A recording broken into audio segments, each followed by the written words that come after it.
അപ്പൊ ഇന്നത്തെ പരിപാടി മംഗലം തന്നെ. കമോൺ. മംഗലമാണ് ഞങ്ങൾക്ക് വൈബെന്നും പറഞ്ഞ് അങ്ങനെ ഞാനും ഫഹദും പിന്നെ നമ്മുടെ പിള്ളേരെയും കൂട്ടി പോകുന്ന വൈക്ക് ഈ ചെണ്ടമേളത്തിനുള്ള ട്രിപ്പിൾസും അങ്ങനെ എടുത്ത് കുത്തിക്കയറ്റി കാറിനകത്തോട്ട് കയറ്റി. അങ്ങനെ ജമീലിക്ക വരുന്നില്ല എന്ന് പറഞ്ഞെങ്കിൽ ജമീലിക്കാൻ അടിച്ച് പിടിച്ച് കുത്തി അങ്ങോട്ട് കയറ്റി. അങ്ങനെ ജമീലിക്ക സുന്ദരനുമായി അങ്ങനെ ഡീസലും അടിച്ച് ഞങ്ങൾ നേരെ അങ്ങോട്ട് വരും. ലോകത്തിൽ ആദ്യമായിട്ടായിരിക്കും 10:30 മണിക്ക് ഒരാൾ കല്യാണത്തിന് പോകും. ഞാൻ എവിടെ പരിപാടി അവതരിപ്പിച്ചാലും ഇതാണ് അവസ്ഥ. അങ്ങനെ കല്യാണപ്പോരൊക്കെ എത്തിയപ്പം തന്നെ നമ്മുടെ ആദിൽ വന്നു. ആദിലിനാണെങ്കിൽ നമ്മൾ ലേറ്റ് ആയതിന്റെ പണക്കമാണ്. അങ്ങനെ നേരെ ഫുഡ് കഴിക്കാനിരുന്നു. നല്ല നെയ്ച്ചോറും നല്ല തൈരും അച്ചാറും നല്ല ചിക്കൻ കറിയും. അങ്ങനെ ഒന്നും നോക്കിയില്ല, കൂട്ടി പേരയ്ക്ക് അങ്ങനെ അടിച്ച്. സംഭവം കൊള്ളാമായിരുന്നു. അങ്ങനെ വയറങ്ങോട്ട് നിറച്ച് ഫതിക്ക് ഞങ്ങൾ എല്ലാവരും കഴിച്ചു. വീട്ടിനകത്ത് കയറിയപ്പോൾ നമ്മുടെ ഫാൻസിനെ കൊണ്ട് അങ്ങനെ അടുത്ത ഫാൻ നമ്മൾ നൈസായിട്ട് പണി. പിന്നെ നമ്മുടെ കൊച്ചു പിള്ളേരുടെ കഴിവ് തെളിയിക്കലായിരുന്നു. പിള്ളേരുടെ കഴിവ് തെളിയിക്കലിന് ശേഷം നമ്മുടെ മെയിൻ പരിപാടിയിലേക്ക് അങ്ങോട്ട് നീങ്ങി.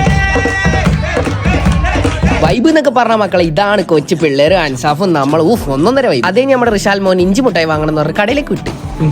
എന്ത് നല്ല ഉപ്പിലിട്ട മാങ്ങ ഉണ്ടായതുകൊണ്ട് ഇഞ്ചി മുട്ടായി പകരം മാങ്ങ അങ്ങോട്ട് കഴിച്ച്. ചെക്കൻ ഇഞ്ചി മുട്ടായി ഇല്ലെങ്കിൽ മാങ്ങ അങ്ങോട്ട് പിടിച്ച്. സംഭവം കൊള്ളാമായിരുന്നു. അങ്ങനെ അത് കഴിഞ്ഞ് ഞങ്ങൾ നേരെ വീട്ടിലേക്ക് അങ്ങോട്ട് പോയി. അപ്പൊ ശരി എന്നാ.